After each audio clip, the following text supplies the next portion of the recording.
Hi, I'm Amanda Haas, and I'm a professional cook and founder of One Family, One Meal. And today I'm here for Pottery Barn Kids to make Puff Pastry Tarts. They're so delicious and a really great idea for entertaining or even for an easy dinner. So I'm going to start by using some puff pastry and cutting it into smaller pieces. And there are so many great types of puff pastry on the market now in the frozen section of your grocery store. And this one actually doesn't have any preservatives. It's just fresh butter and flour and salt. It's amazing. They normally come in a 2-pack, and I let them defrost in the refrigerator overnight. So then they're really easy to work with and a little more pliable.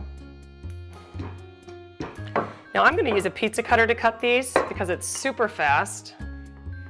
And they don't have to be perfect. I think, if you wanted to get meticulous, you could use an actual ruler, but I think it's kind of fun when they're not all exactly the same. My kids certainly won't notice, and neither will my guests. So I'm just going to try to do about 9. Let's do that, and I'm going to trim the edges off that one. And before I put the toppings on, I'm going to put them right onto my baking sheet. It'll make it a lot easier when I go to put everything on. I love puff pastry because it's a really neutral flavor, and so you could put either sweet or savory ingredients on top. Today we'll do savory. Let's just squeeze a couple more in, and we'll be ready to put those toppings on. Okay, great, it's ready to go. So now I've got all my toppings, and what I'm using today is a really neat combination. I'm going to start by putting a little bit of Dijon mustard on each one. And I'm actually just going to leave a little bit of a border around each one so that you have enough space for the puff pastry to actually puff up around it. My friend Tori Ritchie from Tuesday Recipe thought up this recipe, and I love the mustard with a little bit of shallot on it, but you could certainly just brush these with olive oil and they'd be great too, and they'd be a great base for any other ingredients. I have another version where I actually use caramelized onions and blue cheese and slices of pear on them too, and those are delicious. Okay, now that I've got the mustard, I'm just going to sprinkle a little bit of shallot on each one. You certainly don't have to use them. I just love that sweet flavor of the shallots. And again, I convinced my kids to eat these. I think it's because they look like pizza. Then I've got my Gruyere cheese, which is really sophisticated and kind of a nice change from, let's say, a mozzarella. But you could certainly use any kind of Swiss.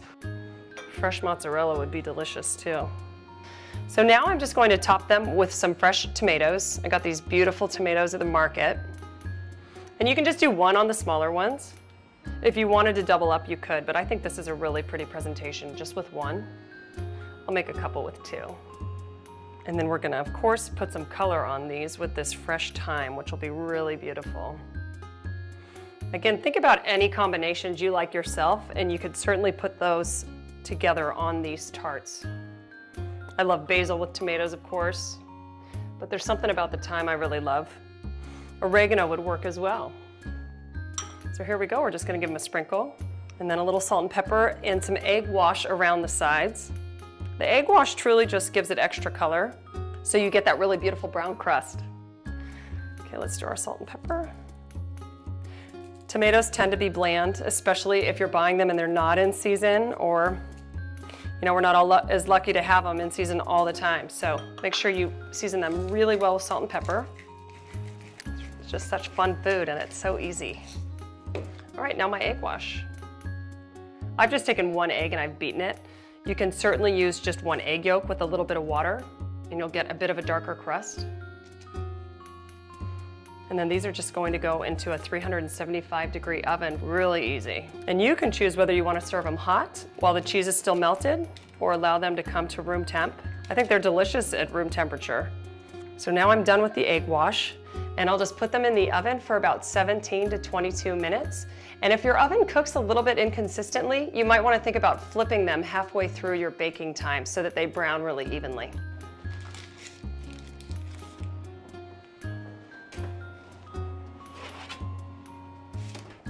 So I've just taken my tarts out of the oven. They're gorgeous. They're beautifully puffed and brown. And I'm just going to plate these on 1 big plate today. But if you wanted to do a more elegant presentation where you wanted them to look like individual booklet tarts, you could certainly serve them on people's plates with a beautiful mixed green salad next to it. It'd be really pretty. But this is a really fun way to serve them to a crowd or to your kids. They're ready to be served. So for this and other easy recipes, you can visit potterybarnkids.com or my website onefamilyonemeal.com.